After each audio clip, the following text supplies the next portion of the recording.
যেই নবীর হাতে পৃথিবীর সবচেয়ে বড় ফিতনা ধ্বংস হলো, সেই নবীকে আল্লাহ বলবেন যে এখন যারা বের হবে তার সাথে তুমিও পারবে না। দাজ্জালের সাথে তো মুমিন মুজাহিদেরা পারেনি, তুমি ঈসা তোমাকে পাঠালাম, তুমি পেরেছো। এখন যারা বের হবে তাদের সাথে তুমিও পারবে না।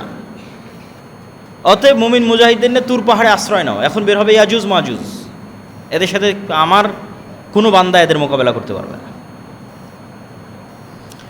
এদের সংখ্যা এত বেশি যে রাসূল সাল্লাল্লাহু আলাইহি ওয়াসাল্লাম বলছেন আদমের সন্তানের প্রত্যেক 1000-এ 999 জন জাহান্নামে যাবে। প্রত্যেক 1000-এ 999 জন জাহান্নামে যাবে, আদমের সন্তান প্রত্যেক 1000-এ। তো সাহাবীরা হতাশ যে প্রত্যেক 1000-এ যদি 999 জন জাহান্নামে যায় তাহলে আমাদের জান্নাতে যাওয়ার কোনো সম্ভাবনা নাই, আমরাও তাহলে জাহান্নামে। তখন রাসূল সাল্লাল্লাহু আলাইহি ওয়াসাল্লাম বলছে হতাশ হওয়ার কিছু নাই, প্রত্যেক 1000-এ যে 999 জন জাহান্নামে যাবে, এই 999 জনের বেশিরভাগই ইয়াজুজ মাজুজ। ধরেন আল্লাহ নবী তো নির্ধারিত করে বলেন, আমরা যদি অনুমান করি, কথার কথা বলতেছি, যে প্রত্যেক 1000-এর 900 জন হচ্ছে ইয়াজুজ মাজুজ, আর বাকি 100 জন হচ্ছে স্বাভাবিক মানুষ। বাকি 100 স্বাভাবিক মানুষের 99 জন যাবে জাহান্নামে, 1 জন যাবে জান্নাতে, কথার কথা বলতেছি। তাহলে ইয়াজুজ মাজুজের সংখ্যা কত হতে হবে? তাহলে ইয়াজুজ মাজুজের সংখ্যা নিদেন পক্ষে ন্যূনতম আদম আলাইহিস সালাতু ওয়াস সালাম থেকে নিয়ে কিয়ামত পর্যন্ত যা মানুষ হবে তার 900 গুণ হতে হবে, তার কয়েক শত গুণ হতে হবে। এখন তো 600 কোটি, এই 600 কোটির কয়েকশো গুণ বলিনি, আদম থেকে নিয়ে কিয়ামত পর্যন্ত যা মানুষ এসেছে তার কয়েকশো গুণ হতে হবে ইয়াজুজ মাজুজকে। তাহলে এবার হিসাবে মিলবে যে আদম সন্তানের প্রত্যেক 1000-এ 900 জন জাহান্নামে যাবে, তার অধিকাংশ হচ্ছে ইয়াজুজ মাজুজ। তো ইয়াজুজ মাজুজ আদমের সন্তান। ইয়াজুজ মাজুজ যখন বের হবে, ঈসা আলাইহিস সালাতু ওয়াস সালাম মুমিন মুসলমানদের নিয়ে তুর পাহাড়ে আশ্রয় নেবেন। তো তুর পাহাড়ে যখন আশ্রয় নেবেন তখন আবার সেম দাজ্জালের মতো বিপদ, খাবার নাই, চাষাবাদ নাই, ফল ফলাদি নাই। ওই বিপদে পড়ে আবার তারা কান্নাকাটি করবে আল্লাহর কাছে, আল্লাহ বিপদ থেকে উদ্ধার করেন। ঈসা আলাইহিস সালামও কান্নাকাটি করবেন। তখন আল্লাহ বিশেষ এক রোগে আক্রান্ত করে ইয়াজুজ মাজুজকে ধ্বংস করবেন। ধ্বংসের বর্ণনা হাদিসে এভাবে আছে, কামাউতি নাফাসিন ওয়াহিদ, একটা মানুষ মারা গেলে যেমন হয়, লক্ষ লক্ষ কোটি কোটি ইয়াজুজ মাজুজ এরকম একবারে একসাথে at a second, at a moment মারা যাবে। কেউ আগে কেউ পরে হবে না, একসাথে সব 1 সেকেন্ডে শেষ। তারপর ঈসা আলাইহিস সালাতু ওয়াস সালাম তুর পাহাড় থেকে নেমে আসতে চাইবেন, দেখবেন চারিদিকে শুধু লাশ আর দুর্গন্ধ। তখন তিনি আবার আল্লাহর কাছে দোয়া করবেন যে আল্লাহ, এই পৃথিবীতে তো বসবাসের উপযোগী 1 ইঞ্চি জায়গাও নাই, খাবো কি, চলবো কি? তখন আল্লাহ বিশেষ এক প্রকার পাখি পাঠাবেন, যেই পাখি এই লাশগুলোকে তুলে নিয়ে গিয়ে এমন জায়গায় ফেলে দেবে যেখানে মানুষ বসবাস করে না, আল্লাহর আদেশ। উত্তর মেরু, দক্ষিণ মেরু, সাইবেরিয়া, বরফ আচ্ছাদিত, যেখানে আল্লাহ চাইবে। তারপরে ঈসা আলাইহিস সালাতু ওয়াস সালাম নেমে আসবেন, আকাশ বৃষ্টি বর্ষণ করবে, জমিন ধুয়ে মুছে সাফ হয়ে যাবে, এবং 7 বছর ন্যায়ের শাসন চলবে। এই ন্যায়ের শাসনের পর এক মৃদু বাতাসে ঈসা আলাইহিস সালাম সহ মুমিন মুসলমান সবাই মারা যাবে, শুধু ফাসেক ফাজের থাকবে। এই ফাসেক ফাজেরদের মধ্যেই যত হাদিস আপনারা শুনেছেন যে আল্লাহর নাম নেওয়ার কেউ থাকবে না, কোরআন পড়ার কেউ থাকবে না, লা ইলাহা ইল্লাল্লাহ বলার কেউ থাকবে না, কুকুর শ্রীগালের মতো খোলা মাঠে জেনায় লিপ্ত হবে, এগুলো এখন, তার আগে নয়। ঈসা আলাইহিস সালামের আগে এগুলো নয়। ঈসা আলাইহিস সালামের আগে মানুষের ঈমান এমন লেভেলে পৌঁছে যাবে, এমন লেভেলে পৌঁছে যাবে যে তারা দাজ্জালের ফিতনাকেও মোকাবেলা করতে পারবে। মুসলমানদের ঈমান এত উঁচুতে পৌঁছে যাবে যে দাজ্জাল বের হওয়ার আগে মুসলমানরা সব বিজয় করে নেবে। এই ভারত বলেন, মসজিদে আকসা বলেন, তুরস্ক বলেন, ইউরোপ বলেন, সারা বিশ্ব মুসলমানরা বিজয় করে নেবে।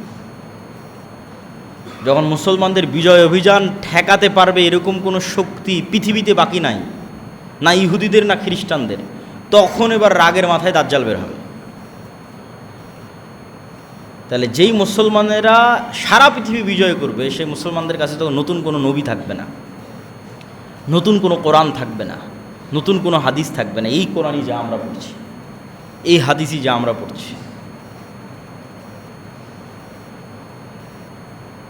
তো ফলত ঈসা আলাইহিস সালামের পূর্বে এগুলো হবে না, যে কোরআন নাই, কাবা ঘরে হজ নাই, লা ইলাহা ইল্লাল্লাহর নাম নেওয়ার কেউ নাই না। ঈসা ইসলামের আগে তো মুসলমানেরা বিশ্ব বিজয় করবে, দাজ্জালের আগে, দাজ্জালের পূর্বেই। তাহলে এগুলো হবে কখন? ঈসা ইসলামের মৃত্যুর পরে। ঈসা ইসলামের আসার আগ পর্যন্ত জ্ঞানের চর্চা থাকবে না, শুধু ইসলামের চর্চা থাকবে না, শুধু সর্বোচ্চ পর্যায়ে পৌঁছে যাবে, তার সর্বোচ্চ চূড়া এবং শিখরে পৌঁছে যাবে। বক্তব্যের যেহেতু জুমার খুতবা, সেহেতু আমরা এই আলোচনা অত বিস্তারিত এবং লম্বা করতে পারতেছি না, কিন্তু শিক্ষণীয় অংশটুকু বলে শেষ করি। দুইটা উত্তর দিয়ে শেষ করবো। এক, এই দাজ্জাল এবং ইয়াজুজ মাজুজ আছে কোথায়, আর দুই, এই দাজ্জালের ফিতনা থেকে বাঁচবো কীভাবে, দিয়ে বলে বক্তব্য শেষ। দাজ্জাল এবং ইয়াজুজ মাজুজ কোথায় আছে এই প্রশ্ন উত্থাপন করে আমাদের ঈমান নষ্ট করা হয় এবং উল্টা পাল্টা ব্যাখ্যা দেওয়া হয়। বলে ইয়াজুজ মাজুজ হচ্ছে এই চাইনিজেরা ইয়াজুজ মাজুজ, কেউ বলে রাশিয়ানরা ইয়াজুজ মাজুজ, কেউ বলে আমেরিকা ইসরায়েল এরা ইয়াজুজ মাজুজ, কেউ বলেছিল হালাকুখা চেঙ্গিস খারা ইয়াজুজ মাজুজ। না, এগুলো উল্টাপাল্টা ব্যাখ্যা করা যাবে না। কেন মানুষের মনে হয় যে সারা পৃথিবী তো আমাদের কন্ট্রোলে, তো কোথায় ইয়াজুজ মাজুজ আর কোথায় দাজ্জাল? কিন্তু আপনি আশ্চর্য হবেন যে মানুষ মহাকাশ সম্পর্কে যতটুকু জানে, এই যে কয়দিন আগেও নাকি চাঁদ থেকে ঘুরে আসলো মানুষ এক সপ্তাহের মধ্যে, তো ওই মানুষদেরকে বলেন, নাসাকে বলেন যে তোমাকে চাঁদে যেতে হবে না, তুমি মাটির নিচে যাও। নাসা মাটির নিচে মাত্র 12 কিলোমিটার পর্যন্ত যেতে পারে। রাশিয়া, চাইনিজ এবং আমেরিকার সকল বিজ্ঞানীরা মিলে মাটির নিচে শুধু 12 কিলোমিটার ঢুকতে পারে।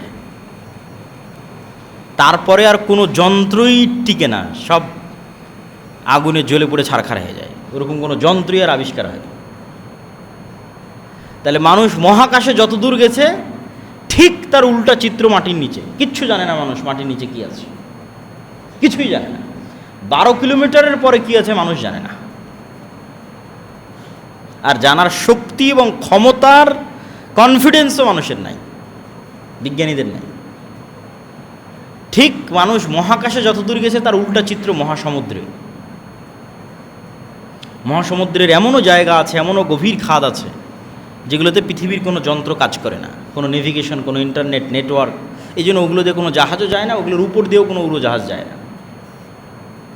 তাহলে মানুষ মহাকাশের রহস্য ভেদ করে নিয়েছে, খুব ভালো কথা, কিন্তু মাটির নিচের রহস্য মানুষ ভেদ করতে পারেনি। মহাসমুদ্রের রহস্য মানুষ ভেদ করতে পারেনি। তাহলে মানুষের সবচেয়ে দুর্বল জায়গা তো মাটির নিচে, মানুষের সবচেয়ে দুর্বল জায়গা তো সমুদ্রে। এটা সম্পর্কে মানুষ কিছুই জানে না, জানার ক্ষমতাই নেই, জানবে কীভাবে, সম্ভবই না। তাহলে সব আমার কন্ট্রোলে, এটা ভুল কথা। অতএব আল্লাহ সুবহানাহু তাআলা আলা কুল্লি শাইইন কাদির। আমাদের এখানে এই মসজিদে এখন ফেরেশতারাও আছে, তো আমরা দেখতে পাচ্ছি। আল্লাহ চাইলে এভাবেও আড়ালে রাখতে পারে দাজ্জাল ইয়াজুজ মাজুজকে, ফেরেশতা এবং জিনকে যেভাবে আড়ালে রেখেছে। আর এর হাজারো প্রমাণ সৃষ্টিজীবে আছে। কুকুর, আমার এই দাড়ি কালো, এটা কুকুর দেখতে পায় না, তাহলে ও আমাকে চিনে কীভাবে? আমার গন্ধে। এই মসজিদের মধ্যে যেটা পাখি ঢুকে, তাহলে ওই ফাঁকগুলো বের করতে পারবে না, দেওয়ালের সাথে কাঁচের সাথে বাড়ি খাবে। সাপ আপনাকে ভিন্নভাবে দেখে, আপনি যেভাবে সাপকে দেখতেছেন আর আপনি আর এক মানুষের সাপও হবে না। তো এরকম আমরা ফেরেশতা এবং জিনকে দেখতে পাচ্ছি না, ওরা আমাদের দেখতে পাচ্ছে। এটা একটা লেভেল, যেটাকে বিজ্ঞানীরা বলছে ডাইমেনশন। যাক, ওই ব্যাখ্যা বাদ। তো আল্লাহ সুবহানাহু ওয়া তাআলা সকল কিছুর উপর ক্ষমতা পান। ফেরেশতা এবং জিন যেভাবে আছে সেভাবেও রাখতে পারেন, যেখানে আল্লাহ সুবহানাহু ওয়া তাআলা ভালো মনে করছেন সেখানে রাখতে পারেন, এবং সবশেষ আরেকটা হতে পারে আল্লাহ অন্য পৃথিবীতেও রাখতে পারেন। কেন আল্লাহ সুবহানাহু ওয়া তাআলা 7 আসমান এবং 7 জমিনের কথা কোরআনে বলেছেন, এবং 7 আসমান বানাতে আল্লাহর যা সময় লেগেছে 7 জমিন বানাতে আল্লাহর সেম সময় লেগেছে। তাহলে 7 আসমান যত বড়, 7 জমিনও তত বড়। এই জন্য অন্য জমিনেও আল্লাহ সুবহানাহু ওয়া তাআলা যদি রাখেন ইয়াজুজ মাজুজকে এবং দাজ্জালকে, তো এটা অসম্ভব, অস্বাভাবিক, ইম্পসিবল নয়। কিন্তু রেখেছেন অন্য জমিনে, এটাও নিশ্চিত করে বলা যাবে না। কিন্তু নাই অন্য জমিনে, এটাও বলা যাবে না। দাজ্জালের ফিতনা থেকে বাঁচবেন কিভাবে? দাজ্জালের ফিতনা থেকে বাঁচার ক্ষেত্রে বেশিরভাগ সময় সূরা কাহফের কথা বলা হয়েছে। সূরা কাহফে 4টা ব্যতিক্রম ঘটনা আছে। একটা ঘটনা তো আসহাবে কাহফ গর্তের মধ্যে হারিয়ে গেল। একটা ঘটনা জুলকারনাইন ইয়াজুজ মাজুজকে দেওয়াল দিয়ে ঘিরে দিল, এগুলো সূরা কাহফের ঘটনা। একটা ঘটনা মুসা আর খিজির আলাইহিস সালাতু ওয়াস সালামের ঘটনা, আর একটা ঘটনা, 2 ভাইয়ের বাগান এক রাতের মধ্যে নিমিষে ধ্বংস হয়ে যাবে। এই 4টা গুরুত্বপূর্ণ ঘটনা সূরা কাহফে আছে। এই 4টা ঘটনার সারমর্ম শিক্ষা যা ওঠেই মানুষকে দাজ্জালের ফিতনা থেকে বাঁচাতে পারবে। তো খিজির আলাইহিস সালাতু ওয়াস সালামের ক্ষেত্রেও অনেক গবেষক প্রশ্ন উত্থাপন করেছে। কেন নিশ্চিত জ্ঞান তো কারো কাছে নাই, এই জন্য নিশ্চিত দাবি করা যাবে না, কিন্তু প্রশ্ন অবশ্যই করা যায়। প্রশ্নটা কি, যে খিজির আলাইহিস সালাতু ওয়াস সালাম যদি পৃথিবীরই হতেন, তাহলে আল্লাহ মুসা আলাইহিস সালামকে বলে দিতেন অমুক গ্রামে, অমুক শহরে, অমুক দেশে যাও, খিজির আছে। এইভাবে আল্লাহ সুবহানাহু ওয়া তাআলা ঠিকানা না দিয়ে বললেন মৃত মাছ ভেজে ব্যাগে নিয়ে নাও, সমুদ্রের ধার দিয়ে হাঁটতে থাকো, যেখানে ওই মাছ জীবিত হয়ে সমুদ্রে চলে যাবে ওখানে পাবা। আবার যখন খিজির আলাইহিস সালাতু ওয়াস সালামকে পেলেন, খিজির আলাইহিস সালাম সালাম, কী ব্যাপার দুনিয়াতে সালাম কে দেয়? জান্নাতের সালাম। তুমি কোন মুসা? আমি নবী মুসা। তারপরে এমন সব অ্যাবনর্মাল ঘটনা ঘটতেছে যেগুলো পৃথিবীর ফিজিক্সে সম্ভব নয়। যেমন ওই মাছের জীবিত হয়ে সমুদ্রে যাওয়া ফিজিক্সে সম্ভব নয়, পৃথিবীর ল রেগুলেশনে। ঠিক এটাও সম্ভব নয় যে আপনি দেখবেন এই বাচ্চাটা বড় হয়ে ভবিষ্যতে তার বাপ মাকে হত্যা করবে, তাই অতীতে আমি ওই বাচ্চাকে জবাই করে দিচ্ছি। এটা খিজির আলাইহিস সালাতু ওয়াস সালাম মুসা আলাইহিস সালামের সামনে করেছে। তো খিজির আলাইহিস সালাতু ওয়াস সালাম এই পৃথিবীরই, এটা যেমন নিশ্চিত করে বলা যাবে না, ঠিক এটাও বলা যাবে না যে খিজির আলাইহিস সালাতু ওয়াস সালাম অন্য পৃথিবীর নন, এটাও বলা যাবে না। তো সূরা কাহফের যে ঘটনাগুলো আছে, এই ঘটনাগুলোর সুরাহা পৃথিবী যখন ধ্বংস হবে, দাজ্জাল, ইমাম মাহদী, ইয়াজুজ মাজুজ যখন বের হবে তখন হয়ে যাবে। এই জন্য সূরা কাহফের কথা বারবার বলা আছে। সূরা কাহফে ইয়াজুজ মাজুজের কথা আছে। জুলকারনাইন ইয়াজুজ মাজুজকে বন্দী করে আসছে, ওগুলো মানুষ মিলাতে পারবে। এবং আল্লাহ সুবহানাহু ওয়া তাআলার সুন্নাত এমনই যে আল্লাহ সুবহানাহু ওয়া তাআলা যখন কোনো কিছু ঘটান, মোজেজা ছাড়া সব কিছু কোনো না কোনো একটা কারণের মাধ্যমে হয়, সিস্টেমে হয়। ইউসুফ আলাইহিস সালাতু ওয়াস সালামকে জেল থেকে বের করবেন, তাই জিবরাইল এসে জেলখানার মধ্যে থেকে বের করে নিয়ে যায় দিল, এটা না। কোনো একটা ঘটনা ঘটতেছে, ঘটনার প্রেক্ষাপটে ইউসুফ আলাইহিস সালাম জেল থেকে বের হচ্ছে। ইউসুফ আলাইহিস সালাতু ওয়াস সালামকে কুয়া থেকে উঠাতে হবে, তাই ফেরেশতা কুয়া থেকে উঠিয়ে দিল, এটা না। কোনো একটা ঘটনার প্রেক্ষাপটে ইউসুফ আলাইহিস সালাম কুয়া থেকে উঠতেছে। সাধারণত আল্লাহর সুন্নাত এমনই, মুজিজা যেগুলো ঘটে সেগুলোর কথা বাদ দিলে। তো সেক্ষেত্রে দাজ্জাল আসলে একদিন 1 বছর হবে, একদিন 1 মাস হবে, একদিন 1 সপ্তাহ হবে, এটা এমনিই হবে, এটা আল্লাহর সুন্নাতের সাথে যায় না। বরং কোনো ঘটনাক্রমে হবে, কোনো ঘটনার ধারাবাহিকতায় হবে, এটাই সুন্নাতের সাথে যায়। সেই ঘটনা এমন ভয়াবহ ঘটনা যে ওই ঘটনার চাপ সামাল দিতে সূর্য আর পৃথিবীর স্বাভাবিক হতে সময় লাগবে, একদিন লাগবে 1 বছর, একদিন লাগবে 1 মাস, একদিন লাগবে 1 সপ্তাহ, তারপরে এরা স্বাভাবিক হতে পারবে, আবার আগের 24 ঘন্টার যে দিন রাত সেটাতে ফিরে যেতে পারবে। ঘটনা এত ভয়াবহ ঘটেছে যেই ঘটনার ভয়াবহতার পাল্টা প্রতিক্রিয়া সামাল দিতে এখন একদিন হবে 1 বছর, একদিন হবে 1 মাস, একদিন হবে 1 সপ্তাহ, তারপর আবার স্বাভাবিক অবস্থায় ফিরে গেছে। সেই ঘটনা কি সেটা আমরা জানি না, কিন্তু সেটা ভয়ঙ্কর ব্যতিক্রম কোনো ঘটনা। যদি ওইভাবে হয় তাহলে আল্লাহর সুন্নাতের সাথে মিলে। আল্লাহ সাধারণত এইভাবেই ঘটান। হ্যাঁ, আল্লাহ চাইলে সূর্য এবং পৃথিবীকে আদেশ দিয়েও একদিন 1 বছর করতে পারেন, একদিন 1 মাস করতে পারেন, একদিন 1 সপ্তাহ করতে পারেন, এটাও অসম্ভব নয়। কিন্তু সাধারণত আল্লাহ এমন করেন না। সাধারণত কোনো ঘটনার ধারাবাহিকতায়, পরিপ্রেক্ষিতেই, প্রেক্ষাপটে এগুলো ঘটতে থাকে।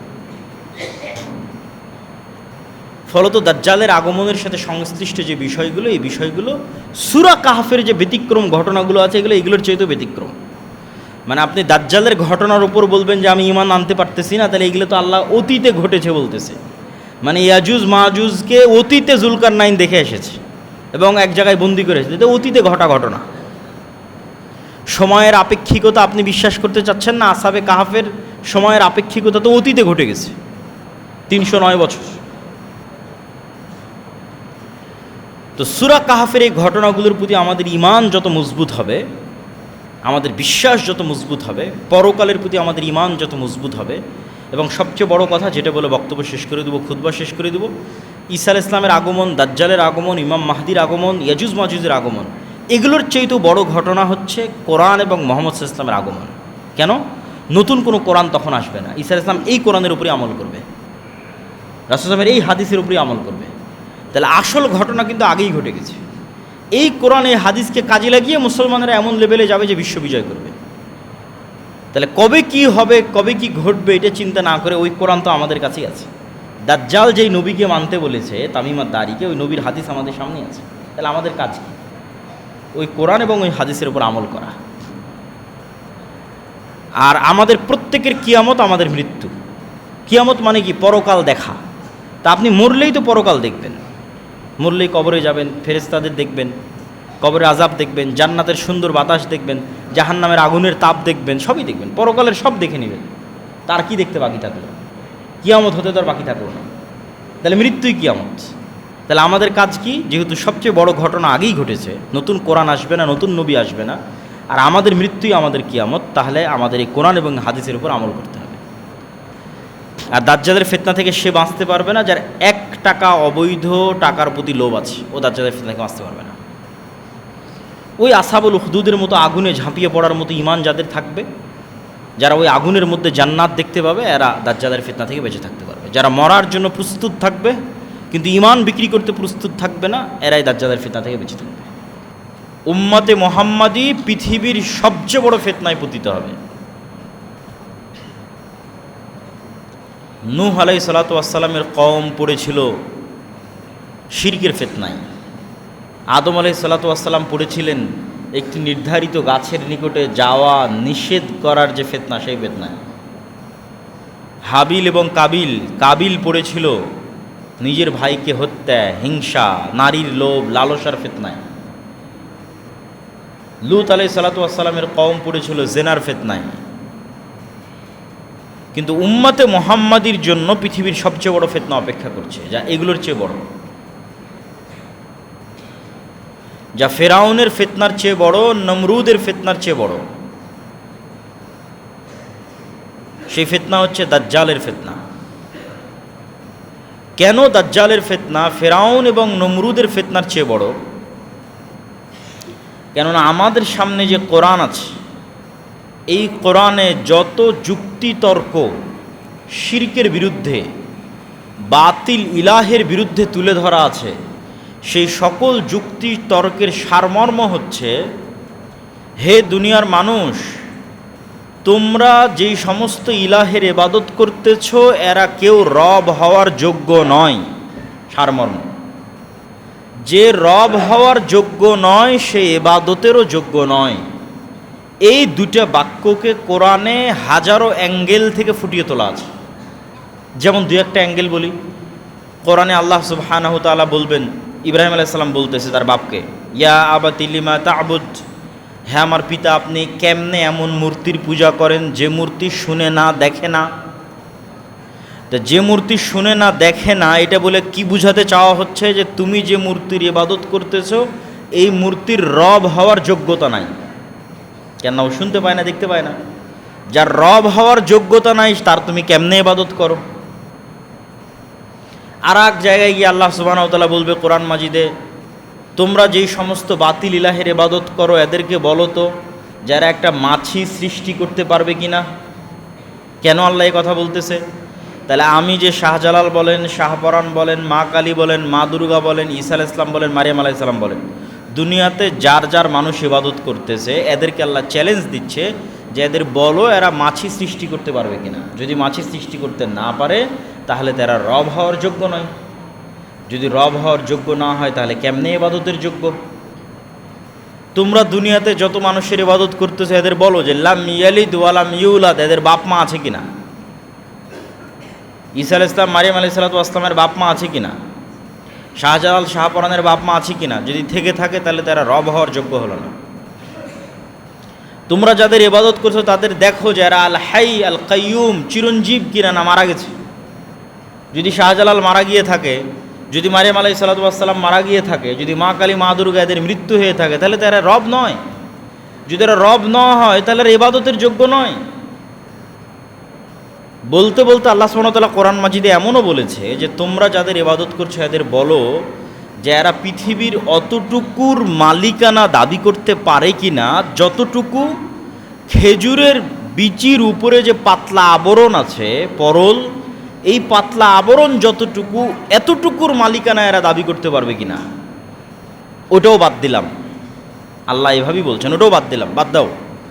তাদেরকে বলো মালিকানা বাদ, আমি আল্লাহ মালিক, আমার সাথে এরা হেল্প করেছে কিনা সেই দাবি করুক।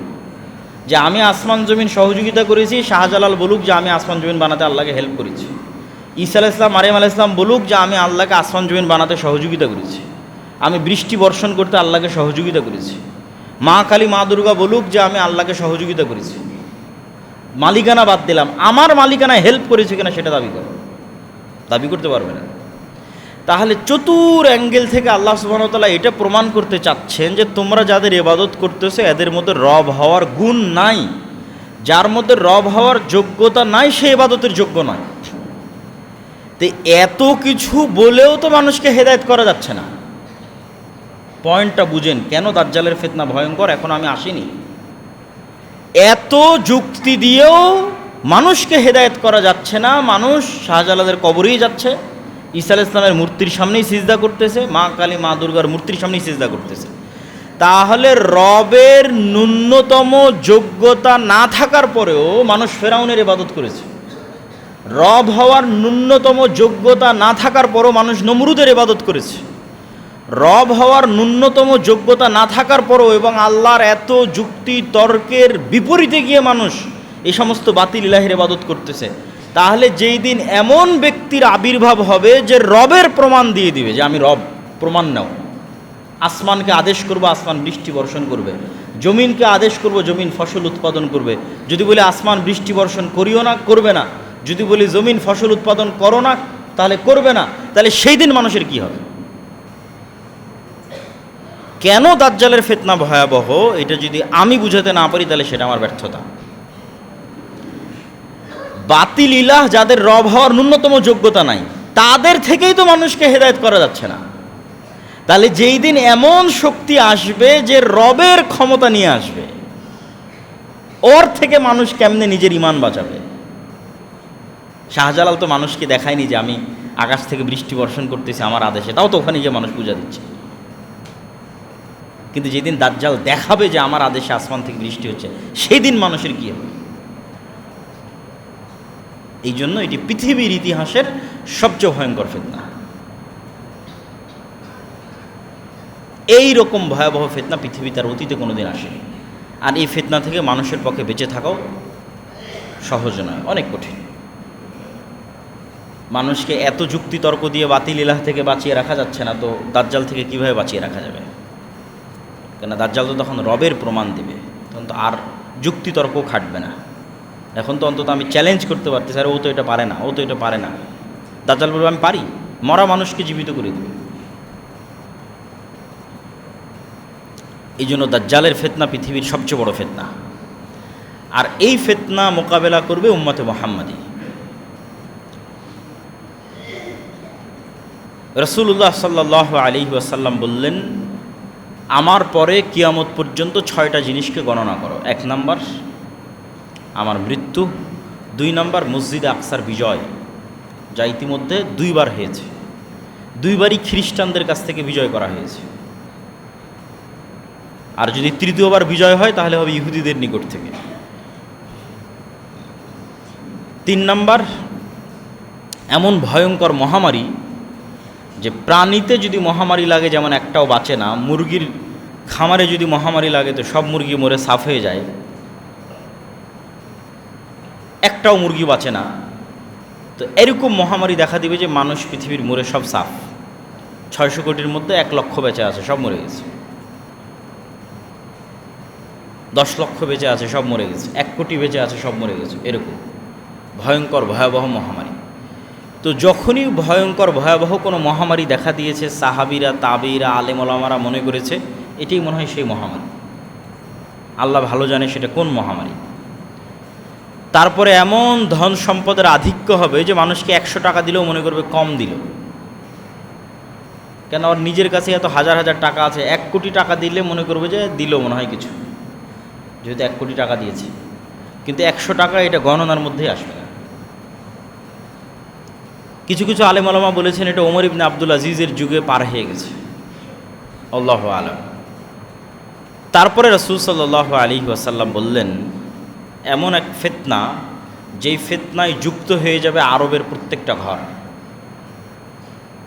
যেই ফিতনা থেকে বাকি থাকবে না, বেঁচে থাকবে না আরবের একটা ঘর। পৃথিবীর সব ঘর নয়, আরবের সব ঘর। যদি আমরা বলি মোবাইল স্যাটেলাইট, তাহলে তো পৃথিবীর সব ঘর। এমন ফিতনা যাতে আরবের কোনো ঘর বাকি থাকবে না। এটার সঠিক ব্যাখ্যা এটাই যে যুদ্ধ বিগ্রহ, গণ্ডগোল, মারামারি।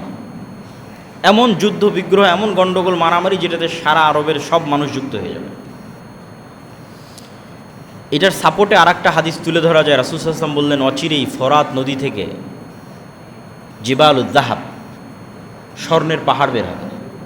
এই স্বর্ণের পাহাড় নিয়ে আরবের মানুষ এমন ভয়ঙ্কর যুদ্ধে লিপ্ত হবে, তোমাদের সময় যদি এরকম কোনো ঘটনা ঘটে, তোমরা খবরদার ওই স্বর্ণ নিয়ে মারামারিতে যুক্ত হবে না।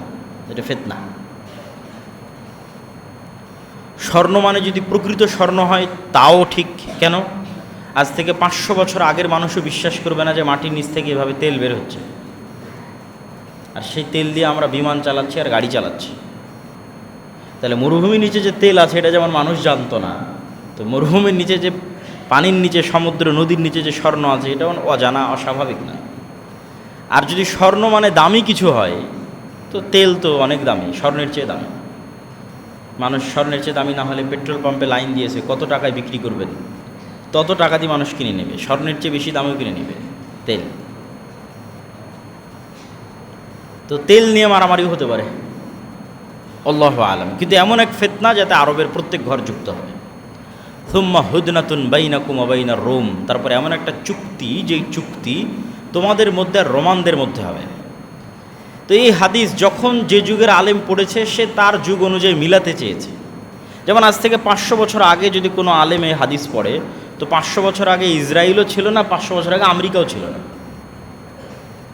তাহলে তার কল্পনায় তো আর আমেরিকা আসবে না, তার কল্পনায় তো আর ইসরায়েলও আসবে না। হ্যাঁ, ইউরোপ ছিল, তার কল্পনায় ইউরোপ আসতে পারে। তো তোমাদের মধ্যে আর রোমান খ্রিস্টানদের মধ্যে একটা চুক্তি হবে। এখানে খ্রিস্টান রোমান কারা? আমরা যদি এখন দেখি, তাহলে এখন দেখতে পাই ইউরোপ দেখতে পাই, আমেরিকা দেখতে পাই, রাশিয়া দেখতে পাই। আল্লাহু আলাম কারা হবে তারা, যাদের সাথে মুসলমানদের চুক্তি হবে। কিন্তু এতটুকু নিশ্চিত, খ্রিস্টানদের সাথে মুসলমানদের চুক্তি হবে। খ্রিস্টানদের সাথে মুসলমানদের চুক্তির ভিত্তিতে 1/3 শত্রুর বিরুদ্ধে মুসলমানেরা যুদ্ধ করবে। এই তৃতীয় শত্রু কারা? ওই যে বললাম 500 বছর আগে যে হাদিস পড়েছে তার কাছে একরকম মনে হতে পারে, আজকে আমি পড়ছি আমার কাছে একরকম মনে হতে পারে, 500 বছর পরে যে পড়বে তার কাছে আর এক রকম মনে হতে পারে। 500 বছর পরে আমেরিকা, ইসরায়েল, চায়না, রাশিয়া নাও থাকতে পারে, অন্য কেউ আসবে, তখন সে হয়তো তার সাথে মিলানোর চেষ্টা করবে। কিন্তু এতটুকু নিশ্চিত যে খ্রিস্টান আর মুসলমানদের চুক্তি হবে, খ্রিস্টান আর মুসলমানেরা মিলে 1/3 শত্রুর বিরুদ্ধে যুদ্ধ করবে। ওই তৃতীয় শত্রু ইহুদিও হতে পারে, হিন্দুও হতে পারে, চাইনিজ, মায়ানমারের বৌদ্ধরাও হতে পারে। কারা আল্লাহ ভালো জানে কারা হবে। এই যুদ্ধে খ্রিস্টান এবং মুসলমানদের বিজয় হবে। বিজয় হওয়ার পর একজন খ্রিস্টান ক্রুশ উঁচিয়ে ধরে বলবে যে এটার কারণে বিজয় হয়েছে। তখন এক মুসলমান উঠে ওই ক্রুশকে ভেঙে দিবে, অন্য রিওয়ায়েতে আছে ওই ব্যক্তিকেই হত্যা করবে। তখন খ্রিস্টান আর মুসলমান আলাদা হয়ে যাবে। এই একটা বিষয়কে কেন্দ্র করে এরা এবার নিজেরা যুদ্ধে জড়িয়ে পড়বে। এই যে খ্রিস্টান এবং মুসলমানদের এই যুদ্ধ, এই যুদ্ধই হচ্ছে পৃথিবীর সবচেয়ে ভয়ঙ্কর এবং ভয়াবহ যুদ্ধ। এই যুদ্ধটাই হচ্ছে মালহামাল কুবরা, এই যুদ্ধটাই হচ্ছে বাইবেলে বলা আর্মাগেড্ডন, পৃথিবীর ইতিহাসের সবচেয়ে ভয়ঙ্কর রক্তক্ষয়ী যুদ্ধ। এটা এখন হবে। এই যে খ্রিস্টানরা আলাদা হয়ে গেল, মুসলমানরা আলাদা হয়ে গেল, এরা এখন মুখোমুখি। রাসূল সাল্লাল্লাহু আলাইহি ওয়াসাল্লামের বর্ণনা অনুযায়ী সেই দিন খ্রিস্টানদের পদাতিক সোলজার বাহিনীর ফাইটারের সংখ্যা হবে 9,65,000, প্রায় 10 লক্ষ। আর যুদ্ধটা হবে সিরিয়া এবং তুরস্কের সীমান্তবর্তী অঞ্চলে। আর এই যুদ্ধে মুসলমানেরা 3 ভাগে বিভক্ত হয়ে যাবে। এক ভাগ যুদ্ধের মাঠ থেকে পালিয়ে যাবে। যুদ্ধের মাঠ থেকে পালানো এমনি কবিরা গুনাহ, মানে ইসলামের কবিরা গুনাহের যদি আমরা শীর্ষ 10 কবিরা গুনাহের লিস্ট করি, শীর্ষ 10, তাহলে শীর্ষ 10-এর একটা হবে জিহাদের মাঠ থেকে পালানো। 1 নম্বরে যদি থাকে শিরক, 2 নম্বরে পিতামাতার অবাধ্যতা, 3 নম্বরে নিজের সন্তানকে হত্যা করা দারিদ্রতার ভয়ে, 4 নম্বরে প্রতিবেশীর স্ত্রীর সাথে জেনায় লিপ্ত হওয়া। এইভাবে সিরিয়াল যদি নিচে আসতে থাকে, তো শীর্ষ 10টার মধ্যে একটা আসবে জিহাদের মাঠ থেকে পালানো। কিন্তু প্রত্যেক কবিরা গুনাহের তওবা আছে, প্রত্যেক কবিরা গুনাহের তওবা আছে, শিরকেরও তওবা আছে। যত সাহাবী মুসলমান হয়েছে সব তো শিরক থেকেই মুসলমান হয়েছে। যত মানুষ হিন্দু থেকে মুসলমান সব তো শিরক থেকে মুসলমান হয়েছে। তো শিরকেরও তওবা আছে যতক্ষণ শ্বাস আছে। তাহলে আমরা যে এতদিন জেনে আসলাম শিরক করলে ক্ষমা হয় না, শিরক করলে কখন ক্ষমা হয় না? কিয়ামতের মাঠে আল্লাহ মানুষের এমনও গুনাহ মাফ করে দিবে যেই গুনাহের জন্য মানুষ ক্ষমাই চায়নি। বলেন আল্লাহু আকবার। কিয়ামতের মাঠে আল্লাহ বান্দার এমনও গুনাহ ক্ষমা করে দিবে যার জন্য সে ক্ষমাও চায়নি। আল্লাহ ডেকে বলবে, এই গুনাহ করেছো? বলে হ্যাঁ করেছি। যাও, তোমাকে ক্ষমা করে দিলাম। ওই দিন আল্লাহ সুবহানাহু তাআলা এই যে স্বেচ্ছায় মানুষকে ক্ষমা করে দিচ্ছেন, যে লাওয়াতাই তুমুনি বিকরাবিল আরজি খাতায়া, আসমান জমিন পরিপূর্ণ গুনাহ নিয়ে যদি উপস্থিত হও, তাহলে আমি আল্লাহ আসমান জমিন পূর্ণ ক্ষমা নিয়ে উপস্থিত হব। ওই দিন সব ক্ষমা করে দেব যদি শিরক না থাকে। ওটা হলো ওই দিন। মানে কেউ যদি শিরক মুক্ত অবস্থায় পৃথিবী থেকে মৃত্যুবরণ করে, অথবা শিরক করে থাকলে দুনিয়াতেই তওবা করে নেয়, যতক্ষণ শ্বাস আছে ততক্ষণ সব গুনাহের ক্ষমা আছে, শিরকেরও ক্ষমা আছে। শিরক করেছে তওবা করে নেবে। তাহলে এবার অন্য আর যে গুনাহগুলো আছে ছোটোখাটো, যেগুলোর জন্য বিপদে পড়তে পারে, এগুলো আল্লাহ চাইলে স্বেচ্ছায় কিয়ামতের মাঠে ক্ষমা করে দিয়ে তাকে জান্নাতে দিয়ে দিতে পারেন। কিন্তু কিয়ামতের মাঠে আল্লাহ ক্ষমা করবেন না, সেটা হলো শিরক। স্বেচ্ছায় ক্ষমা করবেন না, সেটা হলো শিরক। কিন্তু তওবা সব গুনাহের আছে, শিরকেরও আছে যতক্ষণ শ্বাস আছে।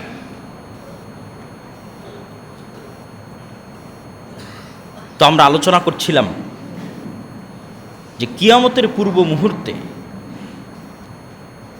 এই যে ভয়ঙ্কর যুদ্ধ, এই ভয়ঙ্কর যুদ্ধ থেকে যারা পালিয়ে যাবে তাদের ক্ষমা নাই।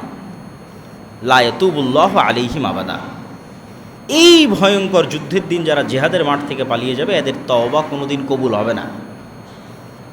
তাহলে সব গুনাহের তওবা আছে, কিন্তু এই দিনের যুদ্ধের পালানোর তওবা নাই।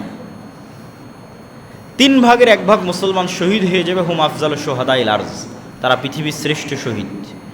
3 ভাগের 1 ভাগ মুসলমান বিজয় অর্জন করবে। এই যে যারা বিজয় অর্জন করবে, আল্লাহ নবী বলছে এরাই কুস্তুনতুনিয়া তথা তুরস্কের ইস্তাম্বুল বিজয় করবে। আর এক হাদিস রাসূল সাল্লাল্লাহু আলাইহি ওয়াসাল্লাম বলতেছেন, ইসহাক আলাইহিস সালাতু ওয়াস সালামের বংশের 70,000 মানুষ যতদিন এমন এক শহর বিজয় না করতেছে, যেই শহরের এক পাশে সমুদ্র আর এক পাশে সমতল, যেই শহরকে তারা তরবারি, তীর, ধনুক, অস্ত্র, গুলি দিয়ে বিজয় করবে না, শুধু মুখের আওয়াজ লা ইলাহা ইল্লাল্লাহ আল্লাহু আকবার দিয়ে বিজয় করবে, ততদিন কিয়ামত হবে না।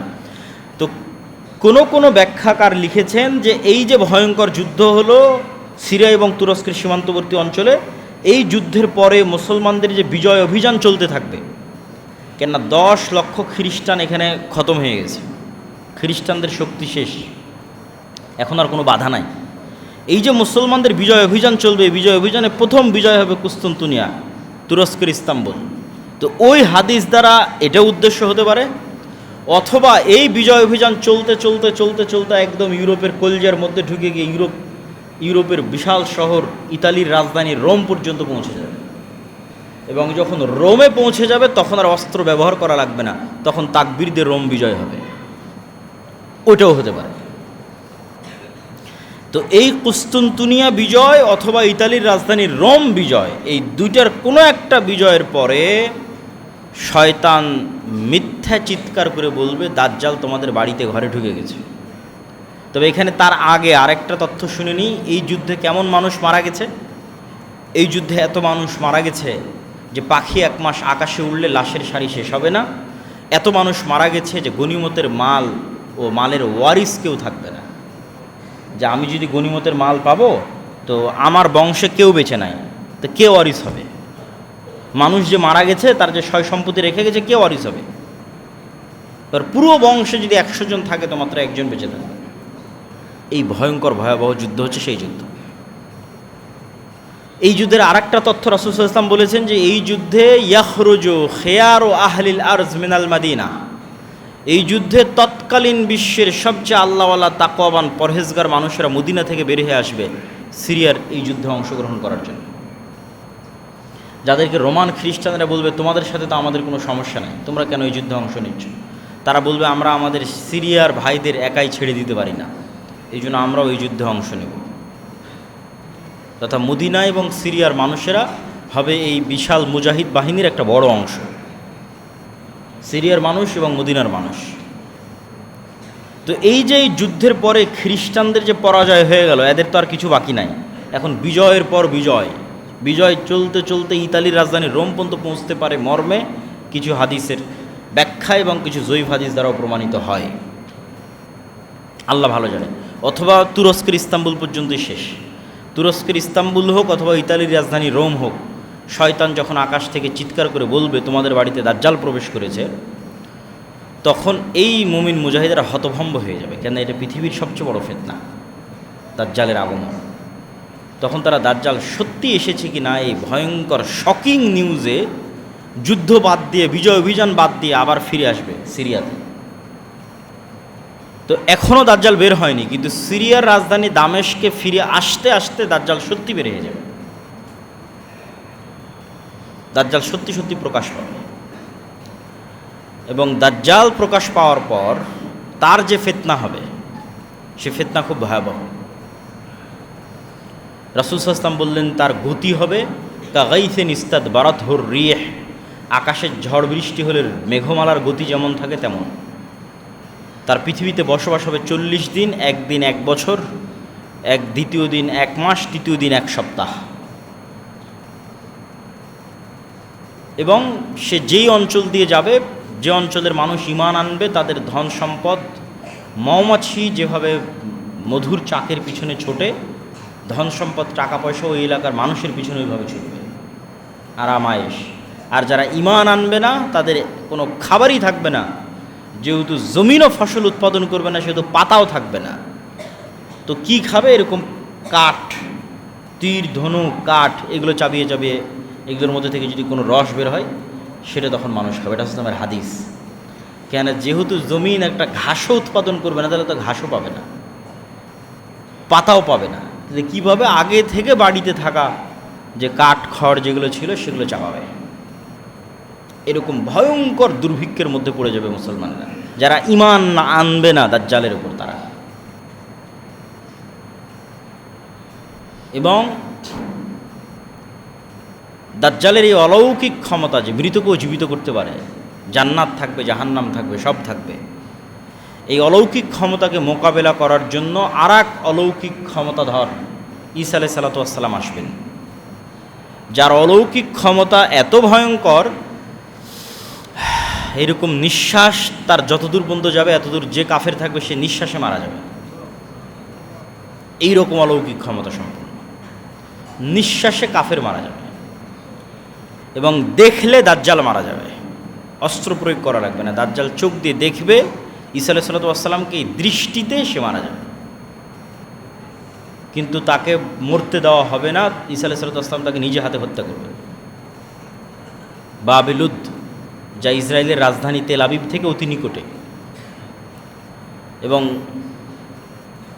দাজ্জালের এই ফিতনার সাথে আরেকটি জিনিস খুব গুরুত্বপূর্ণভাবে জড়িত, সেটি হচ্ছে দাজ্জাল কোথায় আছে, দাজ্জালের ফিতনা থেকে আমরা বাঁচব কীভাবে।